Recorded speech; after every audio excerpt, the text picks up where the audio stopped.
পৃথিবীর সবথেকে বড় দেশ, যেখানে একদিকে হিমশীতল সাইবেরিয়া আর অন্যদিকে পরমাণু অস্ত্রের বিশাল ভান্ডার। হ্যাঁ, আমি বলছি রাশিয়ার কথা। কিন্তু এই রাশিয়া আসলে কি? এর ইতিহাস, শক্তি আর রাজনীতি সবকিছুতেই শুধু রহস্য। আজকের ভিডিওতে জানাবো এই বিশাল দেশটির পুরো গল্প। রাশিয়ার আয়তন প্রায় 1,70,00,000 বর্গ কিলোমিটার, যা চাঁদের 1/9 এটি ইউরোপ এবং এশিয়া দুই মহাদেশে বিস্তৃত। জনসংখ্যা প্রায় 14 কোটি, রাজধানী মস্কো, সরকারি ভাষা রাশিয়ান, আর এখানে রয়েছে 11টি টাইম জোন। রাশিয়া শুরু হয়েছিল 9ম শতকে কিয়েভান রাজ দিয়ে, তারপর আসে চার্চের যুগ, আর 1917 সালে বিপ্লবে জন্ম নেয় সোভিয়েত ইউনিয়ন। এরপর প্রায় 70 বছর ধরে বিশ্বের দুই সুপার পাওয়ারের একটি ছিল এই সোভিয়েত রাশিয়া। 1991 সালে পতন ঘটে সোভিয়েতের, আর গড়ে ওঠে আধুনিক রাশিয়া ভ্লাদিমির পুতিনের নেতৃত্বে। রাশিয়ার অর্থনীতি অনেকটা নির্ভরশীল প্রাকৃতিক সম্পদের উপর, বিশেষ করে গ্যাস ও তেলের। এটি বিশ্বের অন্যতম বড় গ্যাস রপ্তানিকারক। তবে পশ্চিমা নিষেধাজ্ঞা, ইউক্রেন যুদ্ধ এবং অভ্যন্তরীণ দুর্নীতি অনেক সমস্যা তৈরি করেছে অর্থনীতিতে। রাশিয়ার রয়েছে বিশ্বের সবচেয়ে বেশি পরমাণু অস্ত্র, সেনাবাহিনীও শক্তিশালী। তবে ইউক্রেন আক্রমণের পর পশ্চিমা দেশগুলোর সঙ্গে সম্পর্ক তলানিতে। নেটোর সঙ্গে শত্রুতা বাড়ছে, আর চীনের সঙ্গে মিত্রতা গড়ছে রাশিয়া। এখন পর্যন্ত যত পারমাণবিক অস্ত্র তৈরি হয়েছে, তার মধ্যে সবচেয়ে শক্তিশালী রাশিয়ান RDS-202 হাইড্রোজেন বোমা। এটি পশ্চিমা দেশের জার বোমা নামে পরিচিত। 1961 সালে 30 অক্টোবরের পরীক্ষা চালায় রাশিয়া।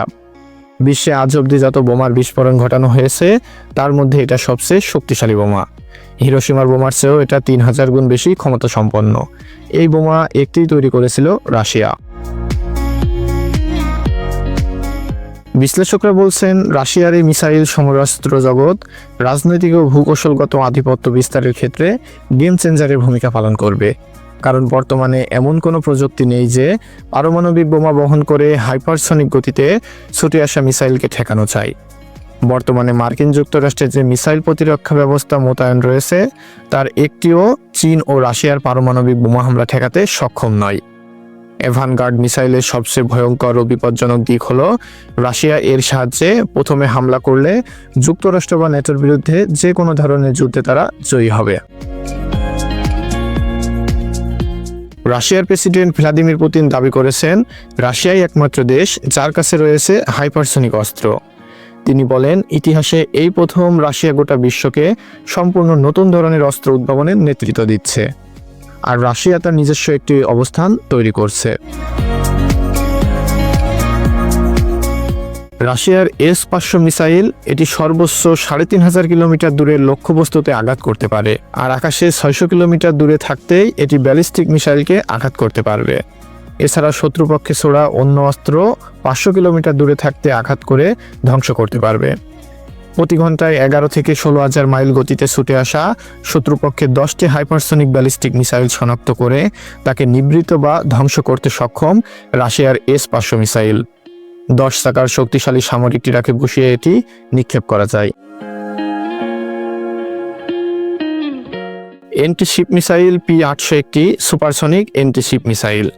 এই মিসাইল যুদ্ধজাহাজ, সাবমেরিন, জঙ্গি বিমান এবং ভূমি থেকে নিক্ষেপযোগ্য। এই মিসাইলের গতি শব্দের চেয়েও 3 গুণ বেশি। এটি 300 কিলোমিটার দূর লক্ষ্য আঘাত করতে পারে। রাশিয়া শুধু যুদ্ধ আর রাজনীতির দেশ নয়, এটি সাহিত্য, সঙ্গীত আর শিল্পের এক বিশাল জগৎ। এছাড়াও বরফে ঢাকা সাইবেরিয়া, ঐতিহাসিক গির্জা এবং রুশ খাবার এই দেশের পরিচয় বহন করে। বর্তমানে রাশিয়া এক রাজনৈতিক সংকটের মধ্য দিয়ে যাচ্ছে। ইউক্রেন যুদ্ধ, অর্থনৈতিক নিষেধাজ্ঞা ও সরকারের দমননীতির কারণে দেশটির অনেক চাপে। তবুও রাশিয়ার প্রযুক্তি, শক্তি ও কূটনীতি একে এখনও বিশ্বের বড় খেলোয়াড় করে রেখেছে। ভবিষ্যতে এই দেশ শান্তিপূর্ণ হবে নাকি নতুন উত্তেজনা জন্ম দেবে, তার সময়ই বলে দেবে। রাশিয়া শুধু একটি দেশ নয়, এটি একটি ইতিহাসের প্রতিচ্ছবি, একটি শক্তির প্রতীক। আপনার মতে ভবিষ্যতে রাশিয়া কেমন হবে? কমেন্টে জানাতে ভুলবেন না। ভিডিও ভালো লাগলে লাইক দিন, চ্যানেলটি সাবস্ক্রাইব করুন এবং শেয়ার করুন বন্ধুদের সঙ্গে।